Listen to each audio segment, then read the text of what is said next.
shifted from in-person meetings and presentations to actually just primarily virtually based, just because of COVID. So during that time, we realized that we had a lot of options now that we acquired Zoom through our work environments, and then we just decided maybe we can start a college webinar series, because a lot of the colleges were letting us know that first year students, a lot of their schedules, a lot of their accessibility, and a lot of their application processes were going to change a bit because of COVID. So during that year, a lot of the colleges, state colleges, told us that there were going to be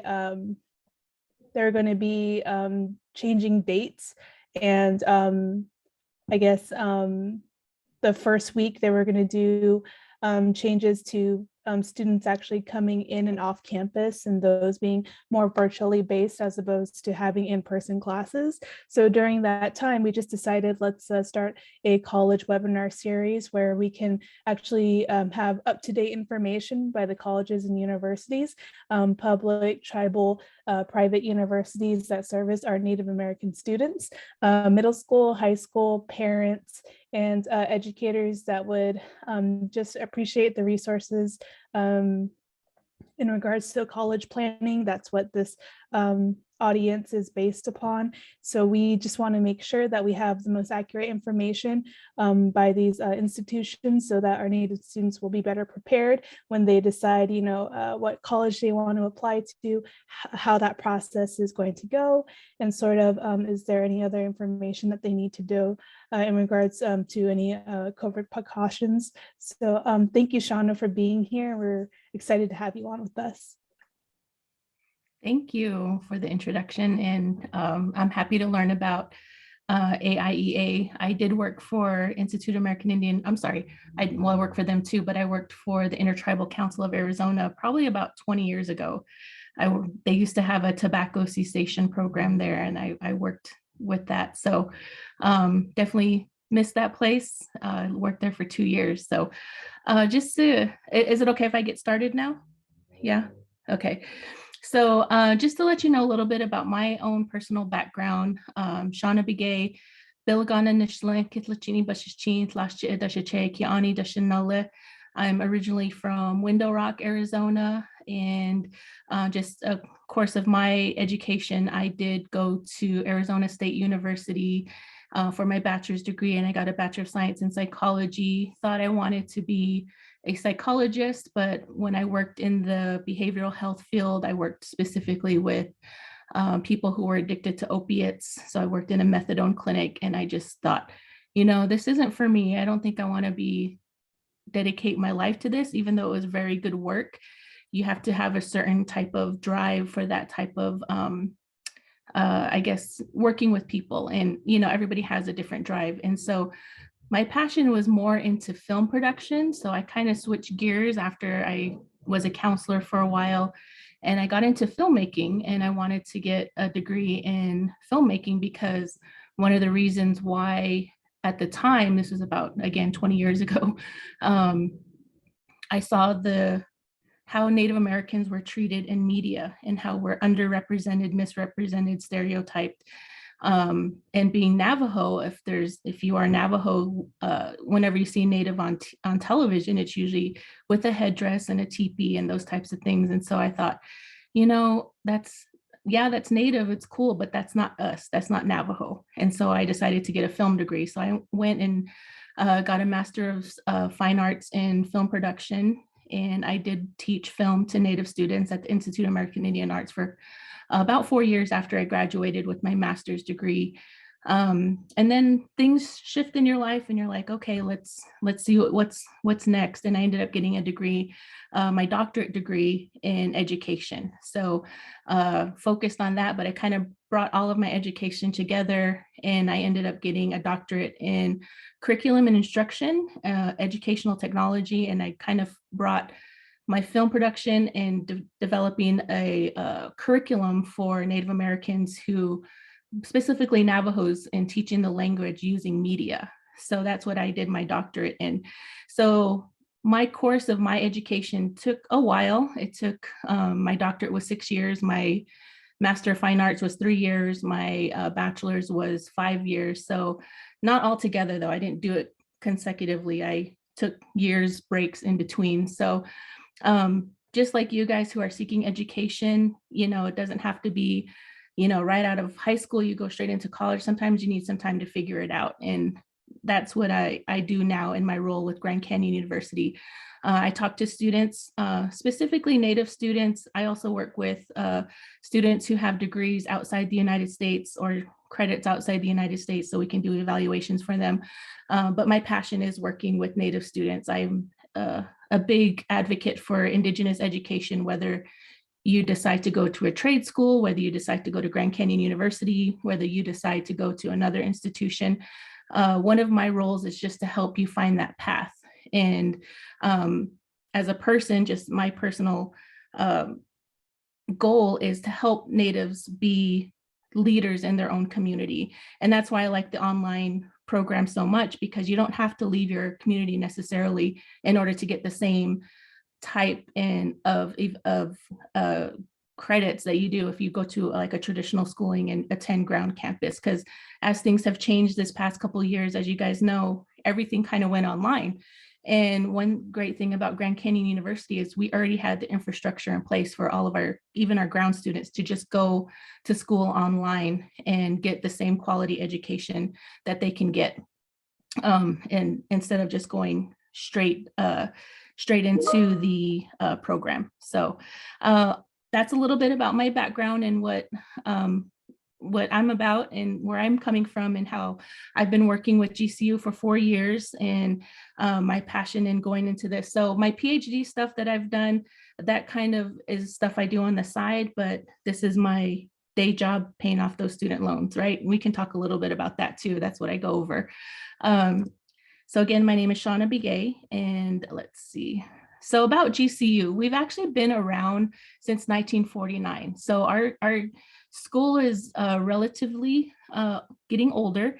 And at first we started out as Grand Canyon College, and the campus used to be located in Prescott. And so our college kind of started mostly in the educational realm. It's also a private institution. It's not a state college like ASU, NAU, or U of A is. We are a private institution. However, we do kind of stand on the same level as those schools. We are a Division I school. If you're into sports and everything, we do have our team compete in a lot of the divisional playoffs. We are in the Western Athletic Conference, the WAC conference, and probably our most popular sport right now is basketball. So keep an eye out for GCU in the Sweet 16. We made it last year. Hopefully we'll make it again this year. Our main campus is located in Phoenix off the I-17 in Camelback, and we have about 20,000 ground campus students. So people who go to school, traditional schooling, a lot of them live on campus. A lot of them are living in the dorms there. We have so many, there's new growth on our campus all the time. Right now we have dorms, we have new buildings going up, we have different eating choices. So there's a lot of things you can do on campus. We have a lot of sports, not only if you want to play for the college, we also have sports for, intramurals and stuff like that. We do have about 81,000 online students, and that's what I primarily work with is our online students. A little bit different with online schooling. You can enroll at any time, you can get started at any time, and you take one class at a time. So you still do the same curriculum as if you were to attend ground campus, but you're just doing it online. It's a little bit more flexible for our students who may have full-time jobs, full-time obligations. Maybe you're on the reservation and you want to stay there, you can still get the same quality education and still be in your community. We have over 270 programs. That's from the bachelor's, master's, and doctorate level. They don't quite overlap. Some of them do. We offer some ground and online. Some of them we only offer on ground or only online. So whenever we have a discussion about your educational goals, we go over that and try to just like whittle down to whatever it is that you're interested in doing. So we want you to find your purpose. We are a private Christian college. That does not mean you have to be Christian in order to go to school with us. That's just the foundation that our school was founded on. And we do a lot of Christian non-denominational based stuff, and some of the curriculum is based around that. It's not geared to convert you in any way. You don't have to have any religious affiliation, but that's just kind of where our foundation comes from, and makes us a private Christian school. We do have over 70 years of success. We keep growing every year. We do, like I said, have our ground campus, and we do online schooling. And I do enroll for students all over the world, since I do that one part of working with students who have come from other countries as well. So I'm just going to go over our 8 colleges that we have at the school. So depending on your major, whatever you want to go into, I'm just going to kind of just briefly touch on the different colleges we have. So our College of Education is where, if you wanted to get a degree in to become a teacher, like you want to be elementary school teacher, you want to work at a daycare with early childhood children, if you want to work in a high school and teach a specific subject like math or humanities or whatever, you can get licensed through our school. You can do this online, and you can do this in person as well. So if you want to become an educator, even if you wanted to become eventually a principal, we do have all those programs to get you licensed in those areas. I do a lot of enrollments for College of Education, and because we're based in Arizona, you do get licensed in Arizona. But if you live in like New Mexico or Nevada or somewhere else, what we have is called the institutional recommendation, meaning you're going to complete your schooling here. Maybe if you live in New Mexico and you want to complete your student teaching there. So you can do all of your stuff online up until your student teaching. And then when you have to do your student teaching to get that licensure, you can do that in your community as well. I have a lot of students who are doing this on the Navajo reservation, different reservations, or just any community outside Arizona. And then once you graduate with your degree and you have your licensure, you can transfer that licensure to whichever state you're going to be in. And that state may have extra requirements, but just know that this is an option for you, both ground and online. We have our College of Business, Colangelo College of Business. This college was named after Jerry Colangelo. And if you're a big sports person, Jerry Colangelo is still alive. He still helps inform our curriculum here at the college. And he also used to own he's more sports business oriented. He owned the Suns, the Diamondbacks. He just did a lot of stuff with sports business. So some of his curriculum is based in here, but it's not all geared towards sports. We do have entrepreneurship. If you want to get your MBA, Master's of Business Administration, or just a Bachelor's of Business Administration or Business Management, anything that has to do with running a business. Running a college is a business. Having a jewelry shop at the flea market is a business, right? You want to make sure you know all the principles of owning and running a business in order to be successful. And that's what this college is here for. Also housed under our College of Business is some of our computer programs. So computer science, informational technology, cybersecurity, that's housed under the College of Business as well. So if you are interested in doing something along the lines of, behind the scenes in computer science, we offer those degrees as well. Our College of Nursing and Healthcare, we do have a very competitive nursing program. So if you do want to become a nurse, a registered nurse, RN, we do have a program on our ground campus. To become an RN, you do have to do hands-on work. And because there's a growing need for nurses, especially now after everything has happened, it's very competitive to get into our nursing program on campus. And you have to do this on campus. If you do want to become a nurse, you can go to a community college and get your RN degree within 2 years. That's an option for you. With us, it's a 4-year degree. You're going to get your Bachelor of Science in Nursing, and then do the NCLEX at the end, which is the nursing exam that you have to take to become a registered nurse. So that's one of our biggest programs here at GCU. We are one of the top 10 nursing programs in the country. And not only do we do nursing, we do other things like health administration, Masters of Science in Nursing, Doctorate of Nurse Practitioners. We have a lot of different options when it comes to that. So if you want to be involved in the healthcare field, even if you're just doing, if maybe you have a degree from like Glendale Community College in surgical tech, you can supplement that degree with a degree in healthcare administration or something that has to do with healthcare. So this is our College of Nursing as probably one of our more popular programs. And if you do become a registered nurse and you want to finish off your bachelor's degree, we can actually do that with us here online. And we call it our RN to BSN program. So if you're a registered nurse already, you can get your Bachelor of Science in Nursing and level up on your skills in the nursing field. The next one we have is our College of Fine Arts and Production. So if you want to become a filmmaker, if you want to produce, if you're interested in dance or theater, anything with music, we have a lot of productions that go on our campus. So on our campus, you can be, of course, dance and music and theater. Those are a little bit more hands-on. We don't necessarily offer those online, but if you were interested, those are available. We do have a film degree that you can do online, but you just have to make sure we have all the right equipment that you have to be able to do your assignments, even screenwriting, becoming a producer, that type of thing. And then if you do want to get into like the graphic arts, we do have gaming. If you want to become like a gaming person who creates games for, your old school Nintendo or whatever. I don't even know what the new one is now, but anyway, we have a new program that just rolled out this past year in a degree in gaming. So if you want to do all that creation stuff, we do offer a degree in that as well.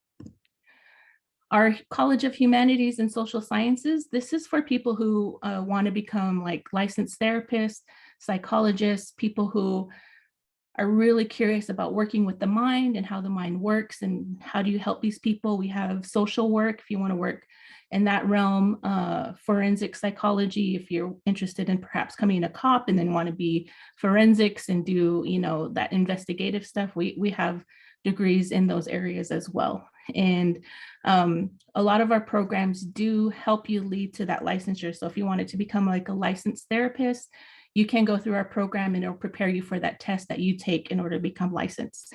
And then we just have other things like mental health and wellness, anything to do with like trauma, family dynamics, childhood disorders, anything like that. If that kind of thing really gets you going and really interests you, this is a way to go in our College of Humanities and Social Sciences. And then next we have our College of Science, Engineering, and Technology. This kind of overlaps with the business part, but we do have engineering, we do have computer science. A lot of our engineering programs are on campus because they're just hands-on. You do have to have labs with a lot of your classes when you get into this area. So we have electrical engineering, chemistry, all of these degrees definitely really good exposure to a lot of the hands-on work that you're going to need to do to get into the engineering field and science and technology. So definitely something to look into. If you ever want to come to campus and do a tour of our College of Science and Engineering Technology, there's a lot of really cool things that they have there that you can take a look at. So if you do want to do that, let me know and I can get you hooked up with something to visit campus and just hang out and see what we're all about in person. Lastly, we have not lastly, but our College of Theology. So like I said, our college is a private Christian university. So we do have a College of Theology. If you are interested in learning more about Christian studies, the Bible, the Word of God, anything that has to do with theology, we can help you. There's a lot of people who are maybe wanting to become a pastor or along those lines where you want to help people in the kind of the religious sense. We do offer a variety of degrees in Christian studies. And then we do have our College of Doctoral Studies. So we do have a program so if you have your bachelor's degree, you go on and get your master's, the next step of getting your degree would be a doctorate. So our doctorate programs, we do try to get our students started on their dissertation right on the first day of classes, the first week of classes, and we try to help you get done within 4 years. Sometimes that's not always possible just because of IRBs. For instance, my doctorate took me 6 years, but 1 year of that was just trying to get permission from the Navajo Nation to get permission to do my research on the Navajo Nation. So every doctorate is different. If you are going to seek getting a doctorate degree, the main thing of getting a doctorate degree is you want to add your own personal knowledge and experience and research into an area of study that hasn't been discovered or researched before. So think about that if you do want to get into a doctorate program. We have, I don't enroll for this program, but we do have a lot of people who enroll for people who want to become doctors and help you get through the program. So why GCU? You guys tuned in because you are interested in learning more about Grand Canyon University. We are kind of a different school. You know, we actually built ourselves from our ground campus and built out to online schooling. One of the backstories with our school is Brian Mueller, who is our president of Grand Canyon University. He actually started out his career probably over 20 or 30 years ago. And he started out working for University of Phoenix. And if you guys remember, University of Phoenix is one of the premier first distance learning schools. And he was kind of one of the pioneers in working in that area and getting University of Phoenix started. Well, when he transferred over to GCU, he kind of took that knowledge with him because we already had a ground campus, and he kind of built up our school to not only be a ground campus college, our university, but also a premier online school as well. So this is kind of what sets us apart from other online colleges. I mean, if you Google online schooling, all these different options come up. A lot of those schools, I would say even most of those schools don't even have a ground campus, but GCU does. So that's kind of what sets us different from other schools. And then another thing we do is we bring in students to visit our campus, even if you haven't done an application with us, even if you're just shopping around for different schools, just trying to figure it out. We do have what we call Destination GCU, where we actually bring students. We even fly people in from all over the country to spend the day at GCU, and then we pay to fly them back. So at no cost to you, you can visit campus. If you live out of Arizona, if we need to have you spend the night, we'll put you up in the hotel. We provide your meals for you. You get to meet your graduation team. So that would be like myself, your advisor, your student services counselor, maybe even the dean, or maybe even people who are going to be teaching the classes that in the college that you're going to be interested in. We do all of that just for you guys. And then if you don't decide GCU is a good fit for you, that's fine. You know, if we want you to feel comfortable in the decision that you make, because it's a big commitment to do financially, time-wise, in picking the right institution that you want to go to. With our online programs, like I said, we have monthly start dates for most of our programs. So if you wanted to get started next month, I can definitely help you with that. You can start your classes. With our online programming, it is a little different because you take one class at a time. So you focus on one class, one content area for, depending on the program you're in, usually 6 to 8 weeks is one class. Once you finish that, the next day you go into your next class. So it makes it very convenient and flexible. Like I said, for people who are working full-time or have full-time obligations, you can still be doing all of that, making a living, and still chipping away at getting your degree. So that's another thing that we can talk about and going over your schedule. If you do have any college experience already, if you attended a community college or another college anywhere else, I can do a free evaluation for you to see what would transfer over to us and give you a timeline to when you would graduate if you were to start with us. And I do that, again, free at no charge to you. Just send me your unofficial transcripts and we can do that. And we do have one class at a time, but if you're very eager to get done quicker than that, you can double up on your classes and you can graduate sooner than that. So say you maybe don't have as much full-time obligations, but you have a little bit extra time, you can do 2 classes at a time. The reason why our classes are a little bit shorter than a traditional school is usually 16 weeks long for classes. Our classes are 6 to 8 weeks. They're accelerated because we know you're just focusing on one content area. So that's why you can graduate basically in the same amount of time as if you went to a traditional school. The only difference is you wouldn't have to be attending in person. We do have affordable tuition. We have many different scholarships depending on your situation and your college. So we have a 30% off cost of tuition for RN to BSN programs. We have educational scholarships where 18% off. So whenever I talk to you one-on-one, we can go over your circumstances and see what scholarships are available for that. And then I also work with tribal scholarships. So if you are a Native American enrolled in a federally recognized tribe, we take a look at your tribe's scholarships, what they offer, and I help you get all the paperwork together so you can submit that and be eligible for that scholarship.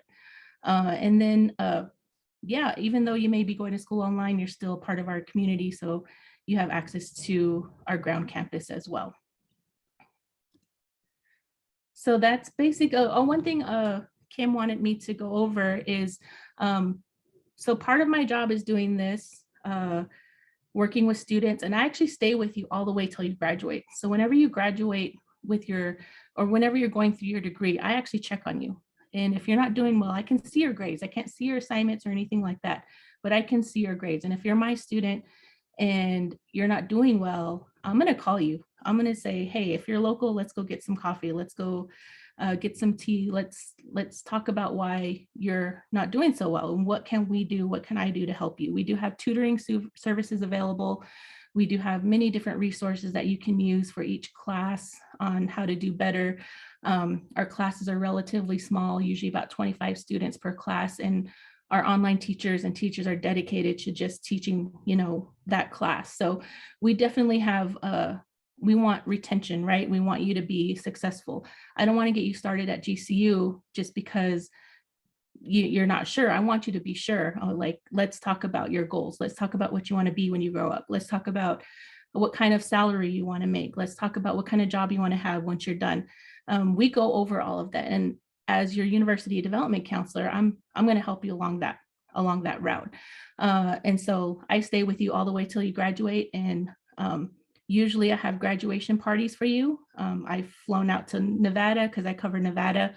And done graduation parties just to celebrate your accomplishment with us. So we do that. We haven't, of course, been able to do it the past couple of years just because of the pandemic, but I'll usually send my students who are graduating like a care package and say congratulations to them. So that's another thing I think that sets us apart from other schools is that we give you that personalized commitment, that personalized attention. If you need help, you have my cell phone number. You can call or text me anytime, and I'm happy to help you. So that's a little bit different. And then the other part of my job too is working with businesses.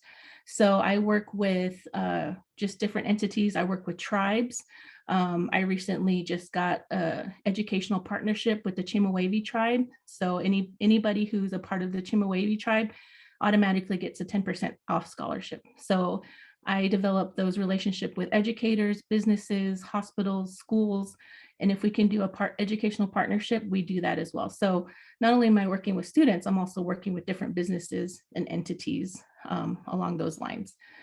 So that's basically my presentation. You can take a screenshot of this page with my contact, my phone number, my email, and if you do want to sign up, you can go to the website listed below. That's my landing page, or you can just do the QR code and it'll take you to the same spot with your phone and you can sign up and I'll get your message that'll come directly to me and I can reach out to you and we can discuss your educational goals. But right now I just want to open it up to anybody who has any questions or comments or want to know a little bit more about something else with our school.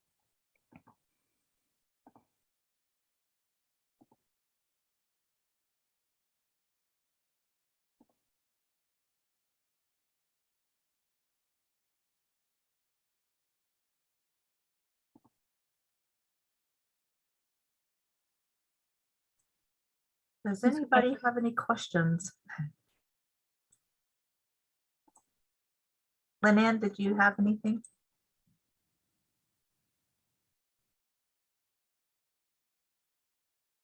Can you guys hear me okay? Yeah, I can hear you. Okay. Question about, do you guys do any sort of dual enrollment or offer any dual enrollment with any schools or districts here in the Phoenix Valley? We do. Actually, I forgot to mention that we do have dual high school enrollment. So juniors and seniors can take classes with GCU at 90% off the cost of tuition. So if there's a student who wants to take maybe Math 101, which can transfer pretty much to any college, they can take that at about 50, I think it's $53 per credit hour. And it's the same exact class that they would take whenever they graduate high school, but they're going to be paying the regular amount for tuition. So that is an option, and we can help set that up as well. And they usually do it, and they do it online, or if they're local, I think we do have a campus version of that they can come to, or we work with the schools to make sure that the student is successful in that as well. Great, thank you. Yeah, you're welcome. Any other questions for Shauna? I have a question. Yeah. So I work with Tucson Unified School District, and we have a student here that, well, just the one that I know of, that was accepted to GCU, and they were reaching out about scholarship information. And I know that when we were looking for scholarships for them, a lot of it said you needed to be at a nonprofit university, so what exactly is GCU's kind of status with that, if they're considered nonprofit or for-profit? So it's a trick question. So when I started working here 4 years ago, we were for-profit, and there's still options out there. It depends on the scholarship that you're looking for. And 2 years into working with GCU, we actually were given the nonprofit status. So we were like all happy, like, yay, printing out all this stuff with nonprofit on it. Because that did open up a lot more scholarships for different entities and even tribes, because a lot of tribes didn't want to fund a for-profit school. So we were really happy about that. Well, things happened, and they kind of took away our nonprofit status because of loopholes or whatever. I don't even know the legal jargon for it. So the Department of Education kind of took that status away from us, but on paper we're still nonprofit. But Department of Education says we're for profit. So we're still trying to work that out. It's kind of like depends on who you talk to, but for now we took off all the nonprofit stuff just because we're kind of in that limbo. But we're hoping to work that out. That's something we're working on right now. So I think for right now, we're not claiming nonprofit, but we're not. I hope that kind of answers your question, because we are kind of in that kind of limbo right now with getting everything situated.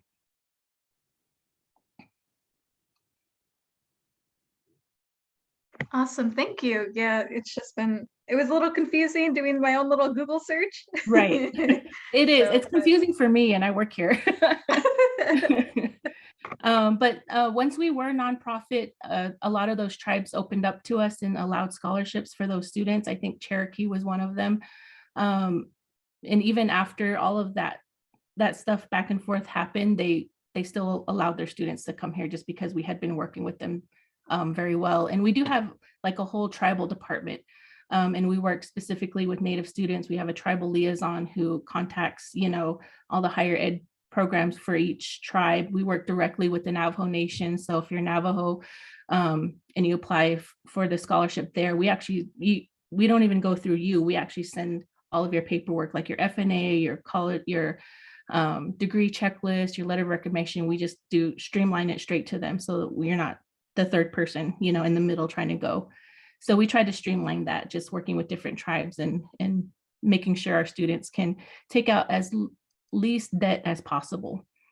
And we go over financial aid too, different options with financial aid whenever I talk to you one-on-one or talk to my students one-on-one, because whenever I went to college, nobody ever really talked to me about financial aid and what the stipulations were going to be and what's going to happen in the long run. And I have a lot of student loans, and if somebody would have talked to me like how I talk to my students now, I would have made different decisions back then. So that's a serious conversation that we have, especially applying for scholarships as well. And I would hope if you are looking at other colleges and other schools, and if you even want to compare us with other schools, definitely let's do it. Let's have that conversation. I'm not going to be hurt if you choose a different school over me, over our school. You know, like I said, it's your decision, it's your dedication, it's your money, it's your time. I want you to be happy with the decision that you make in choosing a university that's going to be good for you. And you know what? Online schooling isn't for everybody either.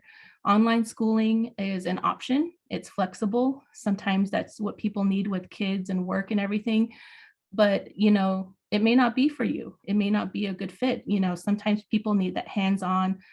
They need the instructor right in the classroom. They need to be able to have dialogue, you know, in real time.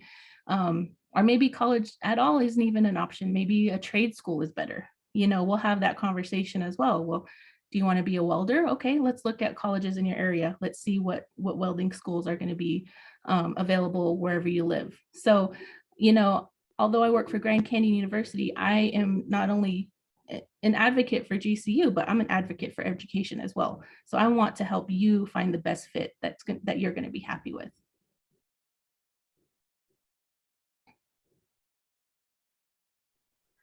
I have a question. I was wondering, is there a lot of student employment opportunities with the institution, or is there like maybe some services that can help with for students that would, you know, maybe find some sort of employment, maybe like part-time employment while they're being students?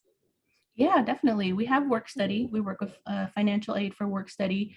A lot of our businesses on campus are geared toward student workers. So, and even our majors. So for instance, our hospitality management program that we have at GCU is one, people are getting a degree in hospitality management and learning how to run like hotels, restaurants, that type of thing. Those students are actually placed in businesses on campus, or they create businesses, you know, with their business plan for their senior thesis or whatever.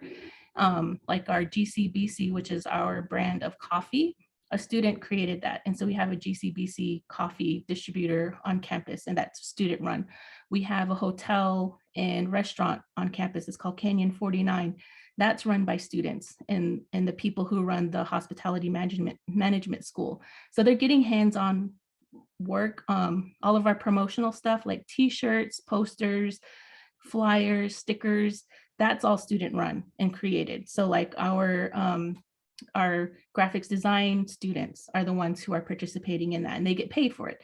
And then we just have like I think we have over 30 places to eat on campus, like Chick-fil-A, Jamba Juice, Panda Express, and those are places students can work right there on campus. So, and it's a closed campus, so it's pretty safe.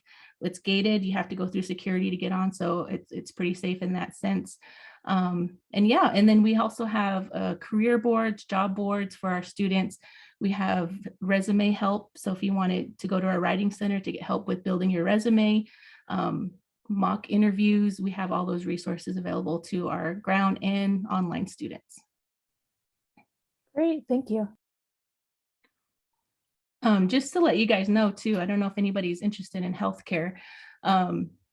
Just kind of the day in the life of my job is I'm actually working with the Parker Indian Healthcare Service Unit, and they're actually looking for people who want to work with IHS, and there's IHS scholarship that's just come out. If you want to work in one of their clinics on the reservations, different reservations, they service specifically Parker, which is Crit, Colorado River Indian, Supai, which is in Havasupai in the Grand Canyon, Peach Springs, which is Hualapai Tribe, Moapa, which is in Nevada. They're actually looking for people to work in those clinics as nurses, as LPNs, as you know, healthcare administration.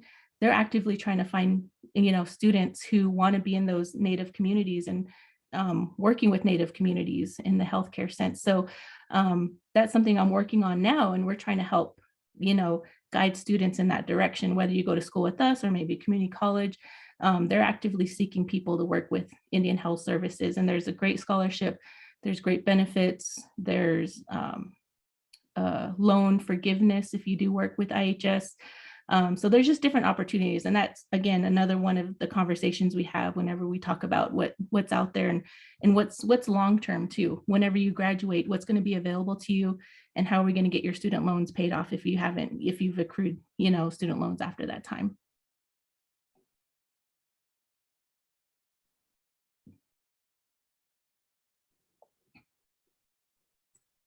I think the loan forgiveness portion should encourage a lot of students to go that route.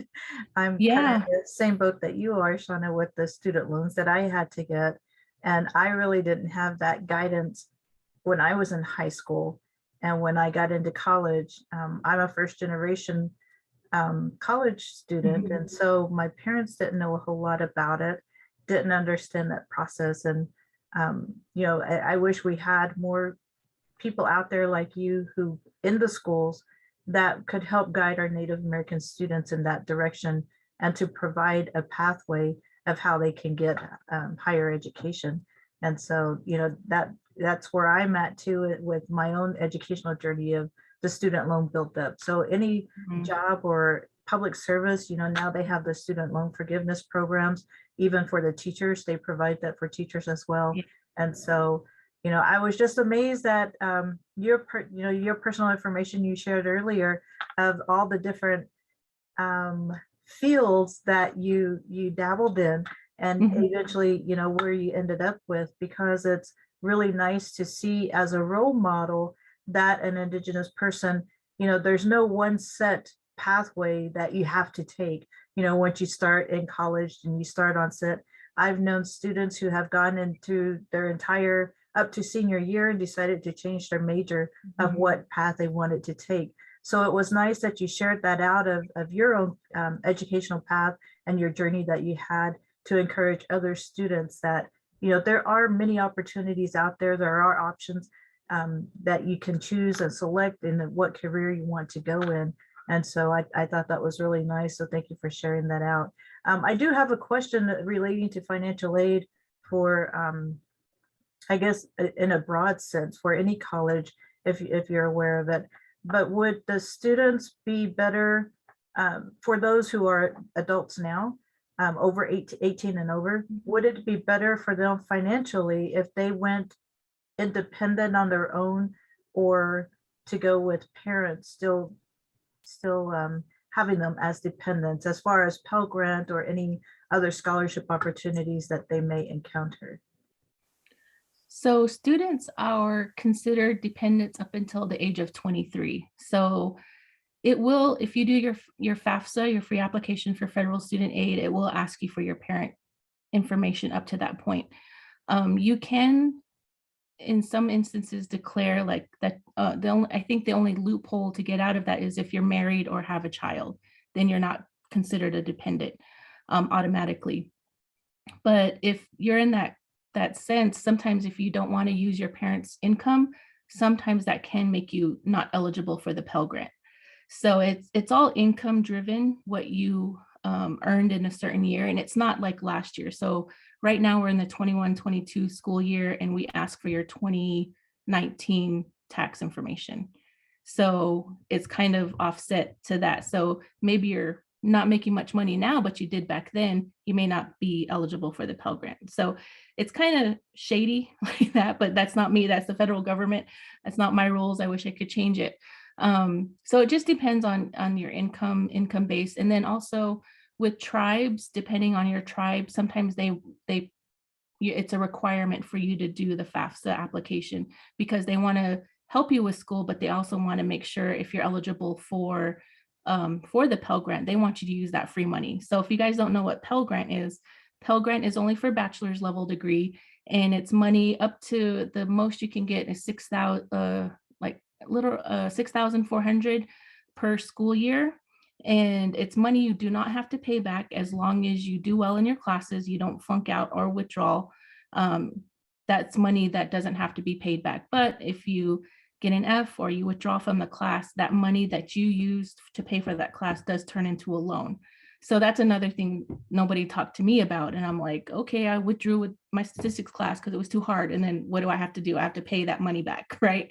So those are kind of things we talk about. But financial aid, we do encourage it if you are eligible. You're not obligated to use financial aid, even if you apply for financial aid and it says you're not eligible for a Pell Grant, we won't use it. If you want to pay cash, you want to pay scholarships, we work with you on that.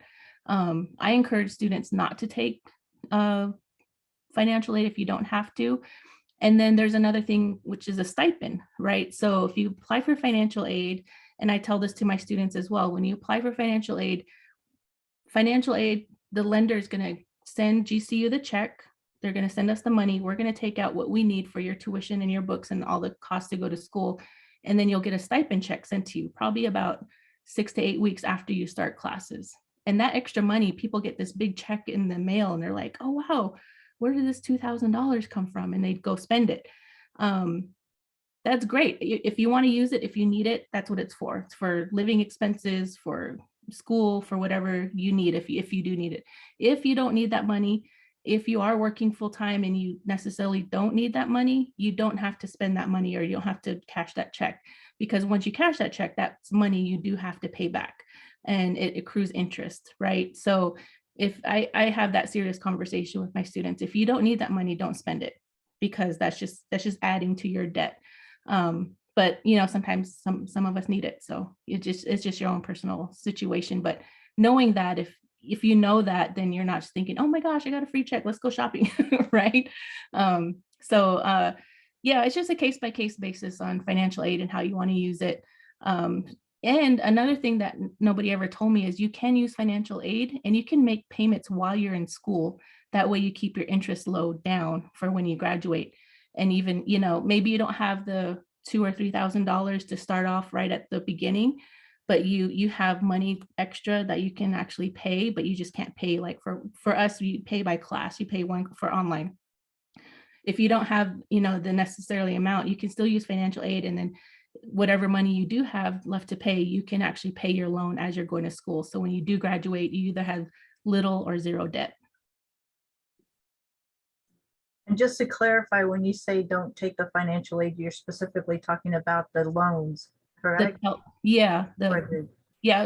Grant, that's, like I said, that's free money. But yeah, if it's for our school, I'll be honest, the Pell Grant won't cover your whole schooling with us. You'll have to supplement it with either paying cash or paying with scholarships or paying with a loan.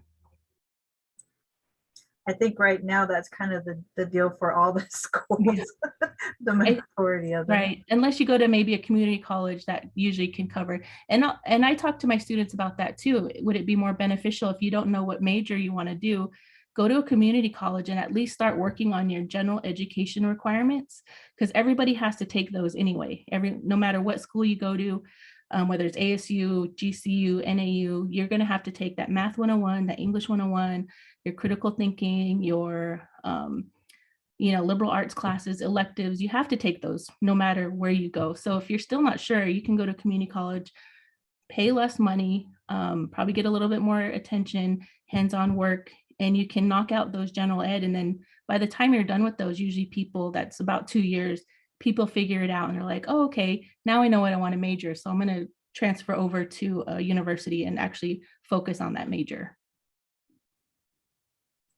Great information. Thank you, Shauna. Are there any other questions? All right. Well, Jerry had another meeting she had to hop off and get to, and that was just perfect timing.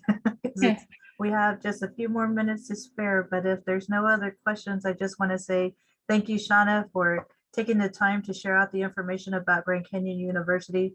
I think it's so important that we get this information out, and how you shared it out, what you shared out is very valuable. And so thank you for taking the time to be with us this afternoon, as well as everybody on the call. Thank you for being with us and taking the time this afternoon to listen in on this conversation.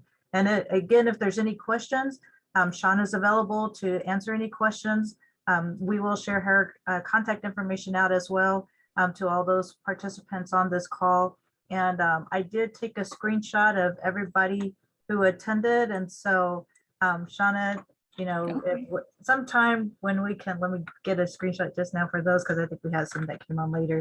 But we'll get you some of the swag from GCU also. So Awesome. Yeah, I'll send that over, or I can drop it off. I'm local. So yeah, I really appreciate all of you guys for tuning in, and I'm your local rep. So if you need anything, feel free to reach out to me directly. absolutely. All right. Well, if there's no other questions, then we'll go ahead and end the webinar here and look forward to our next one coming up. We'll keep you updated on when that will be. So keep apprised to your emails, our Facebook social media page, as well as our website. And so thank you again, Shauna, for being with us here today. Yeah. So Thanks. have a good day, everybody. Take care. Bye-bye.